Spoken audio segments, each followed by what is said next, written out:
Hello, everyone, and welcome to this week's lecture, where we continue to discuss the book Life Undocumented. In the chapters that we had to read for this week, one of the concepts that the author talks about is called future orientation, where the image, which refers to the image individuals create about their future. For many undocumented students who attend public schools from K through 12, their future orientation after high school is usually about college. This future orientation around college access differs for undocumented students in California versus Georgia. The author talks about the legal pathways to college in California that have made the future orientation towards college for undocumented youth in California a bit easier. There was the AB 540 law, which allowed students to attend California universities and pay in-state tuition. And then later, the California DREAM Act, which was a combination of two laws, allowed for undocumented students to receive state and institutional financial aid, which made college more affordable. However, there's still challenges for students in this more welcoming environment. School counselors are often unfamiliar with the process for applying for financial aid for these students, leaving them to have to figure out the process on their own. They often still need to work 20 to 40 hours a week to cover expenses financial aid doesn't cover. They're often unable to participate in some opportunities such as internships and study abroad due to their undocumented status. These opportunities are usually only available for students who are citizens. And this means that students must often stop out in order to save money to pay for school, meaning that they have to, they start going to school, they stop for a year or a semester, go work, make more money, come back. That whole process is called stopping out. In Georgia, undocumented students must pay out-of-state tuition if they go to school there, and there is no state or institutional financial aid available. The dropout of high school, from high school, is high due to lack of a future orientation towards college due to their status. Not just due to their status, but because they're in a state that does not help them be able to have access to higher education in the state. And so they often become disillusioned with education and end up dropping out of high school because they don't see the point. Often these students also don't seek guidance from their guidance counselors out of fear of disclosing their status. There's also the situation where smaller colleges that could be accessible to them are starting to merge with larger universities where undocumented students were banned, making their possibility for higher education even smaller.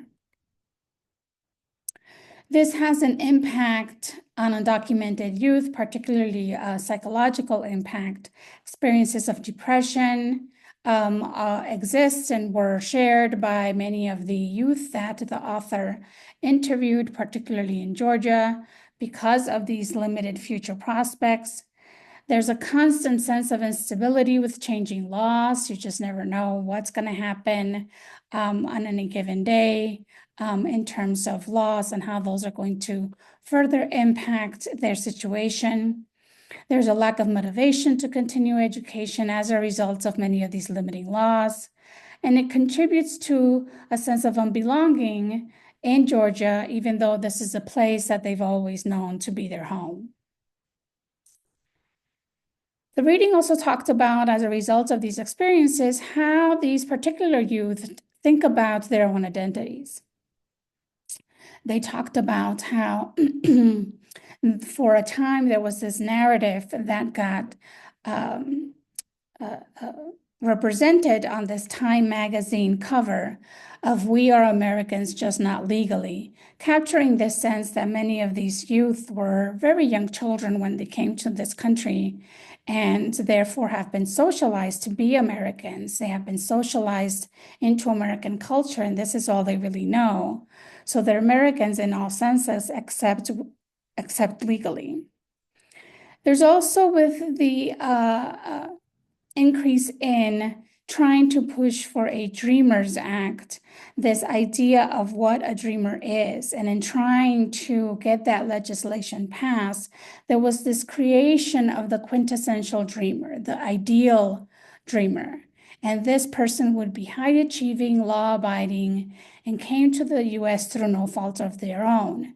And so these were the people that were constantly highlighted when trying to make the case to Congress that these young people should be given a path to citizenship.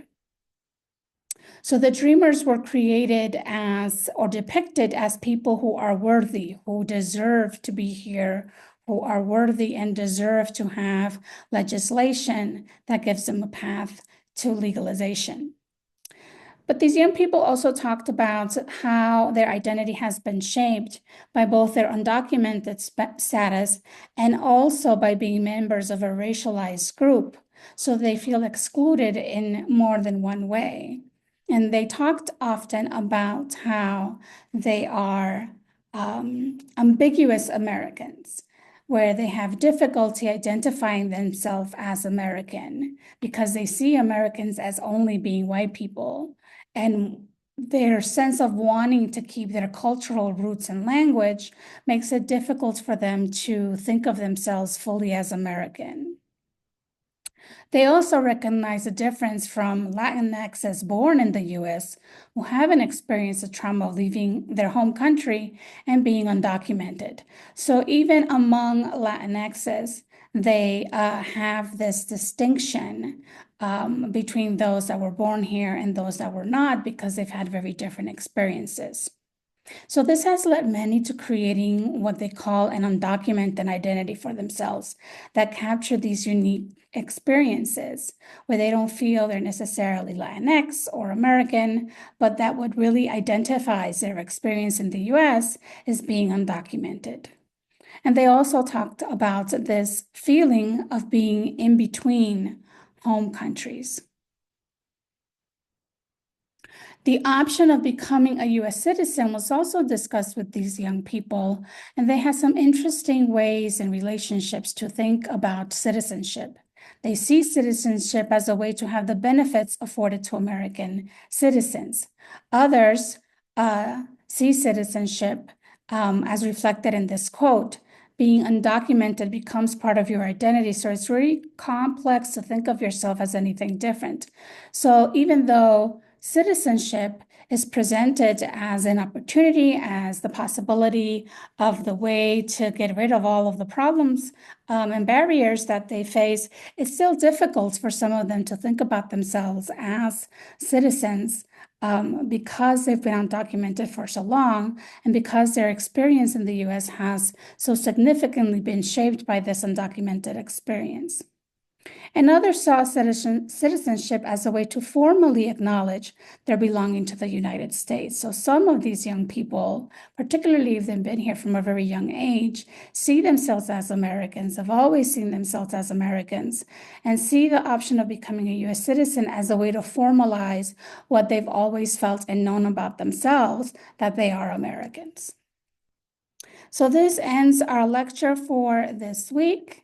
I will see you all next time. Have a wonderful week.